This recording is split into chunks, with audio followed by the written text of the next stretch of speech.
नमस्ते। प्रश्न का मान्य सदस्य सुश्री अखिल जन। माननीय अध्यक्ष महोदय, कोरोना काल में सरकार ने कोरोना को नियंत्रित करने के लिए क्या क्या कदम उठाए हैं? विधान सदन के मेज पर रखे।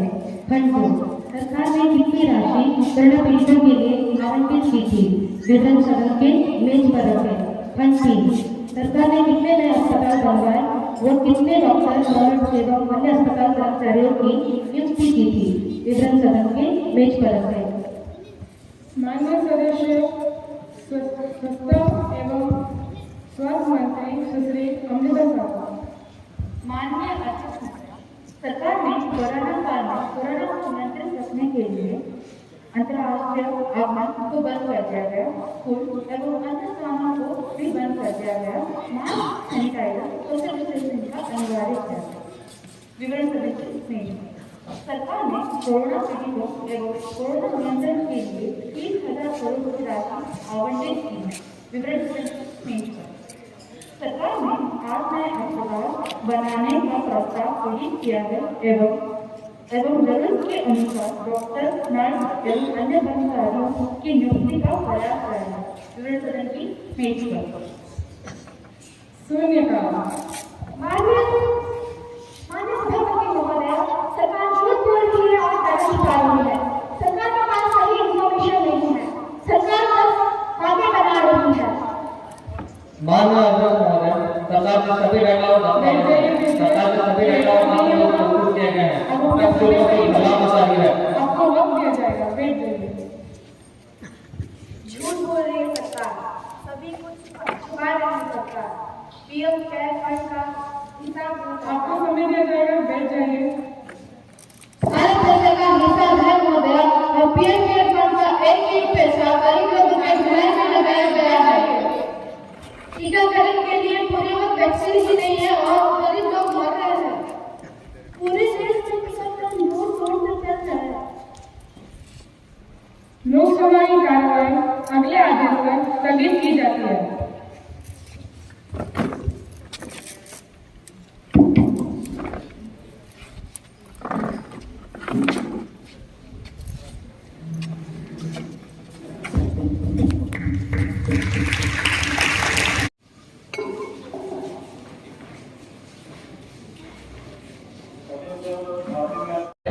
इसलिए शिक्षा मंत्रालय ने हिंदी तथा सभी भारतीय भाषाओं की अस्मिता और उत्थान को सुनिश्चित करने के लिए राष्ट्रीय शिक्षा नीति 2020 में हिंदी सहित भारतीय भाषाओं में प्रारंभिक शिक्षा से लेकर उच्च शिक्षा तक ग्रहण करने का प्रावधान किया है।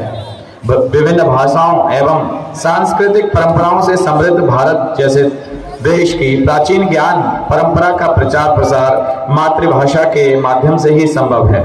भारत की सभी क्षेत्रीय भाषाएं अपने इतिहास, साहित्य, ज्ञान विज्ञान और सांस्कृतिक परंपराओं की दृष्टि से बहुत समृद्ध हैं।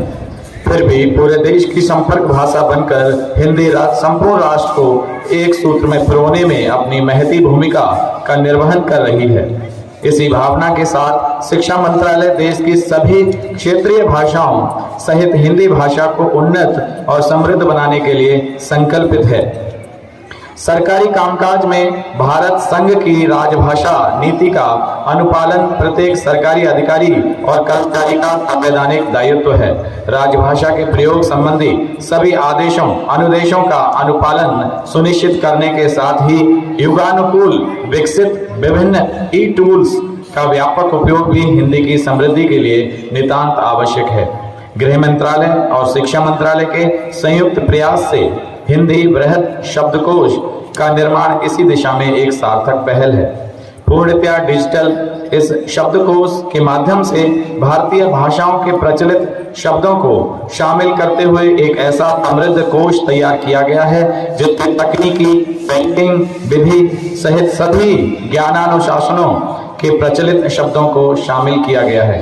इस शब्दकोश की सहायता से सभी क्षेत्रों में लोगों को निश्चित ही हिंदी में कार्य करने में सरलता तथा आसानी होगी। आइए हिंदी दिवस के इस पावन अवसर पर हम संकल्प लें कि हम न केवल अपने सरकारी कामकाज में हिंदी का अधिकाधिक प्रयोग करेंगे, वरन हिंदी को विश्व पटल पर एक ज्ञान विज्ञान की समृद्ध भाषा के रूप में स्थापित करेंगे। हिंदी दिवस के शुभ अवसर पर आप सबको मेरी ओर से पुनः हार्दिक शुभकामनाएं। धर्मेंद्र प्रधान। ये माननीय शिक्षा मंत्री का संदेश था जो मैंने आपको पढ़कर सुनाया और उन्होंने रूप में स्वीकृत किया था और आज से लागू हुई। राजभाषा के रूप में लागू हुए हिंदी को आज 73 साल हो गए आज से, और उन 73 सालों में हिंदी ने जो प्रगति की है उस पर मैं अपना विचार रखूंगा। हिंदी एक ऐसी भाषा रही है जो हमारे देश को एक करने में बहुत बड़ा योगदान दी है। जब देश अपना गुलाम था और उसे एक सूत्र में पिरोना था, तो बड़े बड़े नेताओं ने देश के कोने कोने में दौरा किया और देखा कि अपने देश में बहुत भाषा की विविधता है। उसके माध्यम से विविधता होने के चलते लोग एक दूसरे से जुड़ नहीं पा रहे हैं। उन्होंने देखा कि हिंदी एक ऐसी भाषा है जो पूरे देश के कोने कोने में समझी जाती है, कहीं बहुत ज़्यादा कहीं थोड़ी कम। तो उनका मानना था कि अगर हिंदी को बढ़ावा दिया जाए तो देश को एक सूत्र में पिरोया जा सकता है और हम आज़ादी को जल्दी प्राप्त कर सकते हैं। इस पे महात्मा गांधी और बड़े बड़े नेताओं ने जोर शोर से काम किया। उत्तर से दक्षिण, पूरब से पश्चिम तक उन्होंने ऐसी संस्थाएं बनाई जो हिंदी को का संवर्धन कर सके। उसमें से जो महाराष्ट्र में है, वर्धा में हिंदी राष्ट्र भाषा समिति वर्धा, इसी तरह आपका मद्रास में, गुजरात में, उत्तर प्रदेश में नागरी प्रचारिणी सभा है जो हिंदी के संवर्धन का काम करती रही है। प्यारे बच्चों, ये जो भाषा है ये सिर्फ अभिव्यक्ति का माध्यम ही नहीं है, हमारे जो संस्कार हैं, हमारी पहचान है, वो इस भाषा से ही होती है। इसलिए हर देश को देखेंगे उसकी एक राजभाषा होती है। बहुत सारी भाषाओं में से जहाँ भी विविधता है वहाँ पे किसी एक भाषा को सबसे ऊपर और महत्व देना होता है। इसका मतलब ये नहीं होता कि सारी भाषाओं का महत्व कम हो जाए। जैसे कि हम इस स्कूल के माध्यम से समझ सकते हैं कि सभी शिक्षक हैं, लेकिन सबके ऊपर एक प्राचार्य होना जरूरी है। जरूरी है बच्चों? उससे किसी शिक्षक की गरिमा को आंच आती है? प्राचार्य के होने से किसी शिक्षक का महत्व कम होता है? नहीं होता ना? नहीं होता, और बढ़ता है महत्व। हम गर्व से कहते हैं कि हमारे विद्यालय में प्राचार्य है। उसी तरह जब किसी भी राष्ट्र में एक राजभाषा होती है, राष्ट्रभाषा होती है, तो बाहर हमारी पहचान बनती है। कोई भी भारत को सुप्रभात बच्चों और मेरे प्यारे साथी, आज से हमारे विद्यालय में और भारतवर्ष के बहुत सारे विद्यालयों में और शिक्षा अनुष्ठानों में हिंदी पखवाड़ा की शुरुआत किया जा रहा है। इसके लिए मैं आप सभी को बहुत बहुत शुभकामनाएं देता हूं। बच्चों, मेरा भी मातृभाषा हिंदी नहीं है।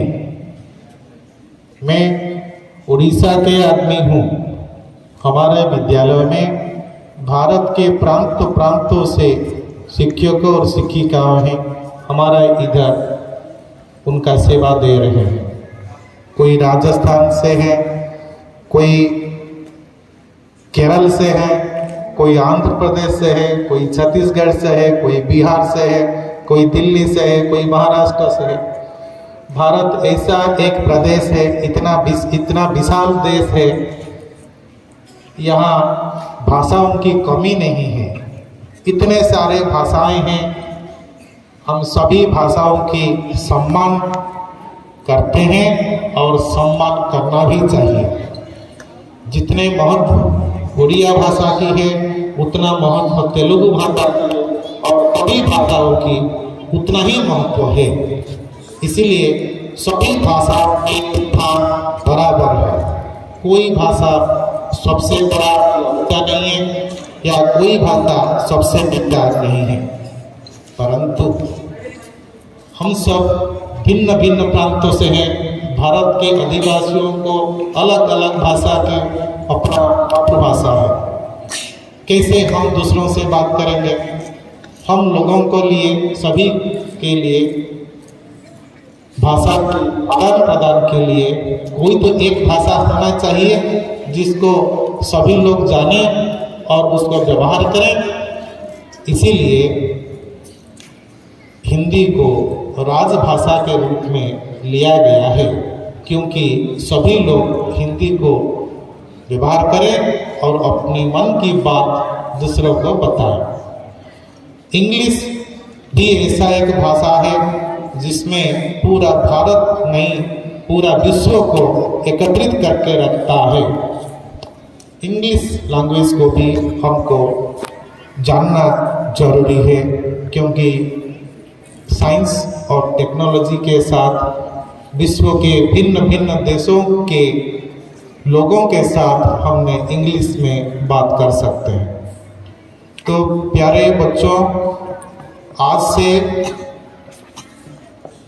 एक नया चीज़ हमारे